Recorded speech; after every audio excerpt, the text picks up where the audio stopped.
பழனியில் அழகு கலை நிபுணர்கள் சார்பில் அழகு போட்டிகள் நடைபெற்றது.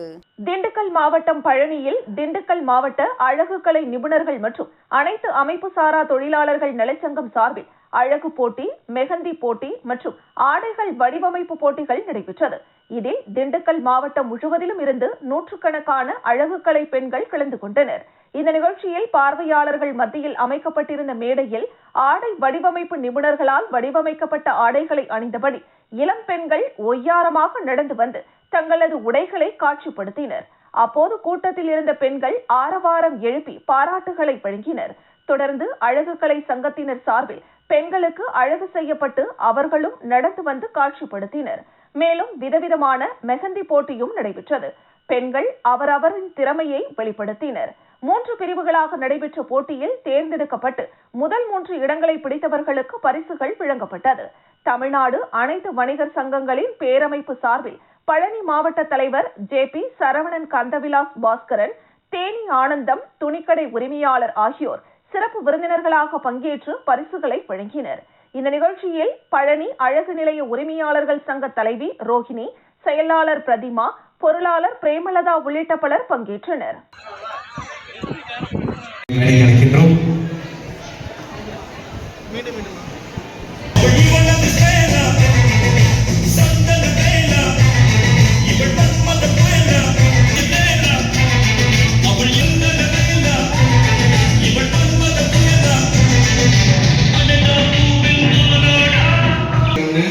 இந்த கலரிங்ஸ் ரொம்ப கஷ்டப்பட்டு சந்தோஷம், ரொம்ப சூப்பராக இருக்கு. வாழ்க்கை நன்றி.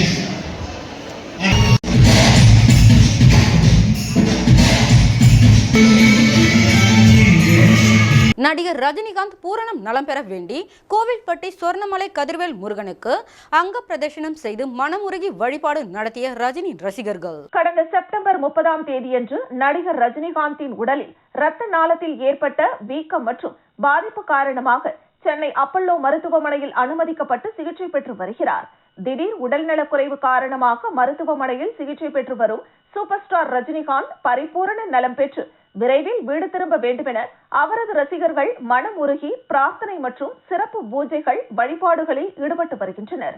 தூத்துக்குடி மாவட்டம் கோவில்பட்டியில் 100 ஆண்டுகள் பழமை வாய்ந்த சொர்ணமலை கதிர்வேல் முருகன் திருக்கோவிலில் கோவில்பட்டி அனைத்து ரஜினி ரசிகர் மன்றங்கள் சார்பில் ஒருங்கிணைப்பாளர் சீனிவாசன் ஏற்பாட்டில் நிர்வாகிகள் ஜெயக்கொடி, மகேஷ் பாலா, பாண்டியராஜ், கணேஷ், இந்துராஜ், ஐயப்பன், ரஜினி தங்க மாரியப்பன், முத்துமாரியப்பன், சந்தானம், வைரமுத்து, சோலை முருகன், ராஜீவ்காந்தி, குமார், செந்தில், மாரியப்பன் உள்ளிட்டோர் சூப்பர் ஸ்டார் ரஜினிகாந்த் நீண்ட ஆயுளும் நல்ல ஆரோக்கியமும் பெற வேண்டி கோவில் பிரகாரத்தில் அங்க பிரதட்சணம் செய்து வழிபாடு நடத்தினர்.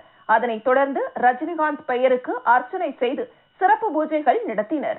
பொதுமக்களுக்கு மஞ்சள், குங்குமம் உள்ளிட்ட மங்கள பொருட்களை வழங்கினர்.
ஆண்டிப்பட்டி அருகே ராமச்சந்திரம் கிராமத்தில் உள்ள ஸ்ரீ காளியம்மன் கருப்பசாமி கோவிலில் புரட்டாசி திருவிழா மூல வைகை ஆற்றில் இருந்து அக்னி சட்டி எடுத்து வந்து பெண்கள் உள்ளிட்ட 300க்கும் மேற்பட்ட பக்தர்கள் நேர்த்திக்கடன் செலுத்தினர். தேனி மாவட்டம் ஆண்டிப்பட்டி அருகே உள்ள ராமச்சந்திராபுரம் கிராமத்தில் அமைந்துள்ள 400 ஆண்டுகள் பழமையான ஸ்ரீ காளியம்மன் கருப்பசாமி கோவில்கள் அமைந்துள்ளது.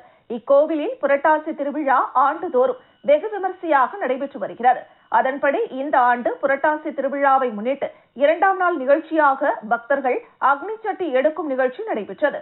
48 நாட்கள் காப்பு கட்டி விரதமிருந்த பெண்கள் உள்ளிட்ட 300க்கும் மேற்பட்ட பக்தர்கள் மூல வைகை ஆற்றில் இருந்து அக்னி சட்டி எடுத்து கிராமத்தின் முக்கிய வீதிகள் வழியாக ஊர்வலமாக வந்து கோவில் சன்னதியை அடைந்து தங்களது நேர்த்திக்கடனை செலுத்தினர்.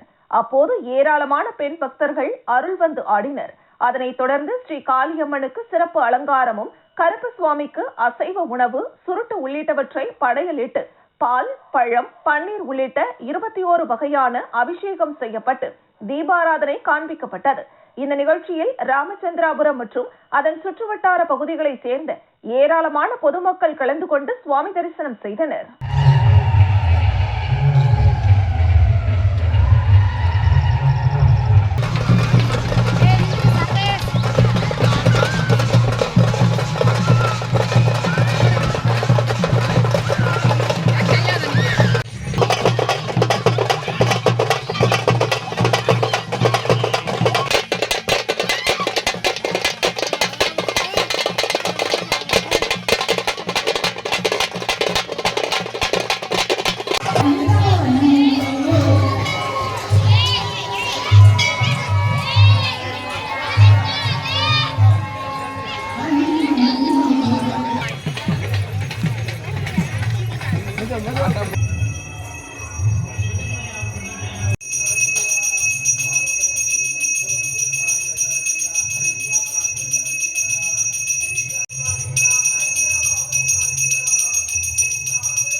திண்டிவனம் அரசு மருத்துவமனையில் பிரசவ வார்டிற்கு இன்வெர்டர் கருவி வழங்கப்பட்டது.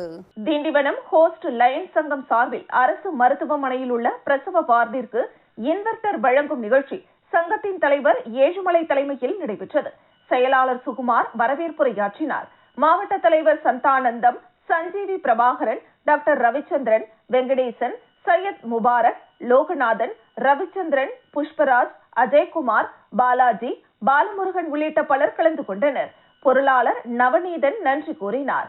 முன்னதாக காந்தி ஜெயந்தியை முன்னிட்டு அரிமா சங்க நிர்வாகிகள் காந்தி சிலைக்கு மாலை அணிவித்து மரியாதை செலுத்தினர். தொடர்ந்து திண்டிவனம் ரயில்வே வாக்கர்ஸ் பார்க்கில் தூய்மைப்படுத்தும் பணிகளை மேற்கொண்டனர்.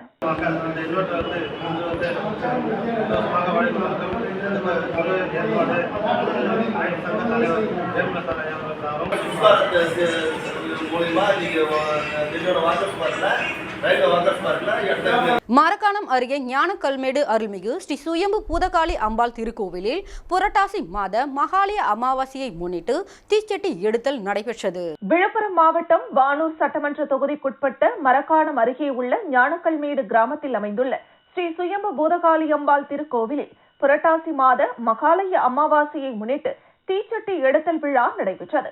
இதில் சுற்றுவட்டாரத்தை சேர்ந்த கிராம மக்கள் கலந்து கொண்டு தீ மூட்டி கற்பூரம் ஏந்தி தீச்சட்டி எடுத்து தங்களது வேண்டுதல்களை நிறைவேற்றினர்.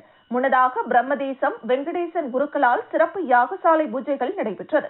அதனைத் தொடர்ந்து அம்மனுக்கு பால், தயிர், சந்தனம், இளநீர், பன்னீர், பழங்கள், பஞ்சாமிரதம், தேன் உள்ளிட்ட பல்வேறு திரவியங்களால் அபிஷேகம் செய்யப்பட்டது. நிகழ்ச்சிக்கான ஏற்பாடுகளை முன்னாள் வானூர் ஒன்றிய பெருந்தலைவர் VMR சிவா தலைமையில் பக்தர்கள் சிறப்பாக செய்திருந்தனர். மேலும் நவராத்திரி விழாவின் தொடக்க விழாவாக ஆலயத்தில் கொலு பூஜை செய்யப்பட்டது. இந்த நிகழ்ச்சியில் உபயதாரர் திருஞான சம்பந்தம் விஜயலட்சுமி குடும்பத்தினர், ரவிச்சந்திரன் புனிதா குடும்பத்தினர் மற்றும் அறிவுடை நம்பி உமாராணி குடும்பத்தினர் கலந்து கொண்டு செய்திருந்தனர். மேலும் இந்த நிகழ்ச்சியில் முன்னாள் ஊராட்சி மன்ற தலைவர் துறவை முத்துவேல், முன்னாள் ஒன்றிய செயலாளர் KD தனசேகரன், முன்னாள் கிராம நிர்வாக அலுவலர் மணிமாறன், கீழ்கூத்தப்பாக்கம் ஐயப்பன், துணைத் தலைவர் புருஷோத்தமன், புதுவை பழக்கடை அருள், ஓமிப்பூர் பம்பை முத்து, அருள்மிகு ஸ்ரீ சுயம்பு பூதகாளியம்பாள் திருக்கோவில் மகளிர் சேவை குழுவினர் உட்பட சுற்றுவட்டாரத்தை சேர்ந்த ஏராளமான பொதுமக்கள் கலந்து கொண்டு சிறப்பித்தனர். இதனைத் தொடர்ந்து விழாவில் கலந்து கொண்ட பக்தர்கள் அனைவருக்கும் இரவு உணவு வழங்கப்பட்டது.